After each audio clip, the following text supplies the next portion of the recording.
श्रीराम जय जय राम। श्रीराम जय राम। श्रीराम जय राम। ओम नमः शिवाय। ओम नमः शिवाय। ओम नमः शिवाय। योग वासिष्ठ दिवस क्रमांक 401। उपशम प्रकरण सर्ग 53। उद्दालकाचे आख्यान।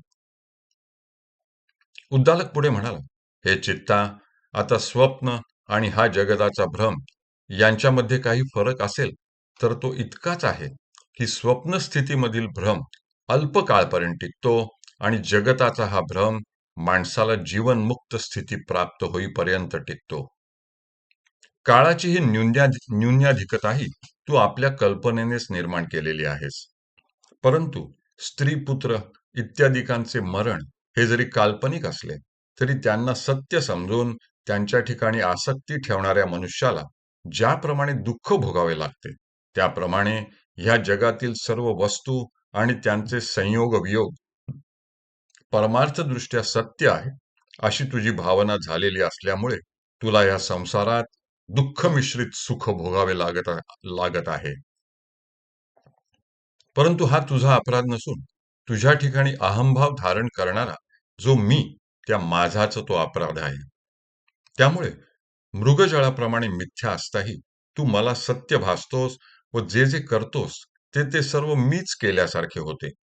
यासाठी भोगांच्या योगाने परिपूर्ण असे हे दृश्य जग मिथ्या आहे असा बुद्धीचा दृढ निश्चय झाला म्हणजे मन विरक्त होते आणि सर्व भोग वासना आपोआप अस्तंगत होतात. अथवा मी चिद्रूप आहे आणि माझा चित्ताशी कोणत्याही तऱ्हेचा संबंध नाही अशा साक्षात्कार वृत्तीचा आश्रय करून मनाचे विषय चिंतनरूपी व्यसन अजिबात सोडून टाकले म्हणजे चित्ताला आत्मस्वरूपाची विश्रांती स्वभावताच प्राप्त होऊ लागते. विषयोन्मुख होणे हे चित्ताचे व्यसन बनलेले आहे.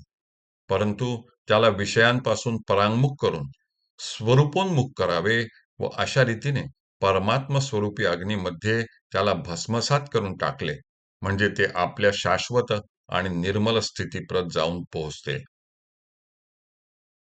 एखादा महापराक्रमी पुरुष रणांगणात शत्रूशी लढता लढता आपल्याला मरण आल्यास आपण स्वर्ग लोकाप्रत जाऊन पोहोचणार आहोत असा बुद्धीचा निश्चय करून आपल्या देहावरील आसक्तीचा निराश करतो आणि स्त्री पुत्र धन इत्यादी ऐहिक विषयांवरील आसक्तीचे आपल्या मनातून उच्चाटन करून करून टाकतो आणि आपल्या संकल्पाप्रमाणे धारातीर्थी पतन पाहून स्वर्गलोकाला जिंकतो.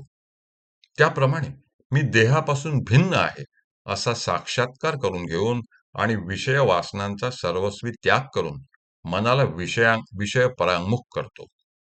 अशा रीतीने मन परमपदाप्रत जाऊन पोहोचते. मन हा शरीराचा शत्रू आहे आणि शरीर हे मनाचा शत्रू आहे. शरीर आणि मन यांचा संबंध आधार आणि आधेय यांच्यासारखा आहे. म्हणजे शरीर हे एखाद्या घटाप्रमाणे आधारभूत असून मन हे त्या घटातील पाण्याप्रमाणे आधेय आहे. अर्थात एखादा घट फुटला किंवा त्यातील पाणी ओतून टाकले म्हणजे त्यांचा आधार आधेय भाव ज्याप्रमाणे नाहीसा होतो त्याप्रमाणे शरीर आणि मन यापैकी एकाचा अभाव झाल्याने त्या दोहोंचा संयोग नाहीसा होतो. परंतु शरीर नाहीसे झाले तरी मन कायमचे नाहीसे झाले असे म्हणता येत नाही. शरीर आणि मन ही रागद्वेषयुक्त असून ती परस्पर विरोधी आणि परस्परोजीवी आहेत. अर्थात मूल अज्ञानासह त्यांचा नाश झाल्याखेरीज जीवाला खरे सुख प्राप्त होणे कदापि शक्य नाही. विषय भोगांकरता उत्पन्न झालेले शरीर नाहीसे झाले तरी जोपर्यंत मन कायम आहे तोपर्यंत नवे नवे देह उत्पन्न होणे अनिवार्य आहे. देह नाहीसा होताच मनही नाहीसे झाले असे म्हणणे आकाशातून संचार करणाऱ्या स्त्रीने भूमीला व्यापून टाकले असे म्हणण्याइतके हास्यास्पद आहे. सारांश म्हणजे जोपर्यंत शरीर आणि मन या दोन परस्पर विरोधी वस्तू एकत्र आहेत तोपर्यंत जीवाला हजारो अनर्थ परंपरा भोगाव्या लागतात.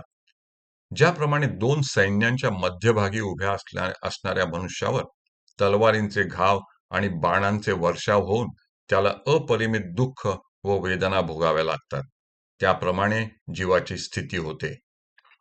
परस्पर विरुद्ध असलेल्या देह आणि मनांचा ज्यामध्ये संसर्ग होतो, अशा विषयभोगात रममाण होणाऱ्या मनुष्याला वडवानला टाकल्यास तो तेथेही रममाण होऊ शकेल असे म्हणण्यास हरकत नाही. या मनाने देहाची कल्पना केली असून ते मन त्याला यावत जीव अन्न देऊन पुष्ट करते आणि त्याला आपल्या आसक्तीपासून उत्पन्न होणारी सर्व प्रकारची दुःखे भोगायला लावते. त्याचप्रमाणे मनाने दिलेल्या पीडेच्या योगाने संतप्त झालेला देह मनाला नष्ट करण्याची इच्छा करतो. दुर्विषयांच्या सेवनाने तो मनामध्ये राग, द्वेष, शोक, मोह, पाप इत्यादी विकार उत्पन्न करून मनाला दुःख देण्याचा प्रयत्न करतो. हरि ओम तत्सत, हरि ओम तत्सत, हरि ओम तत्सत.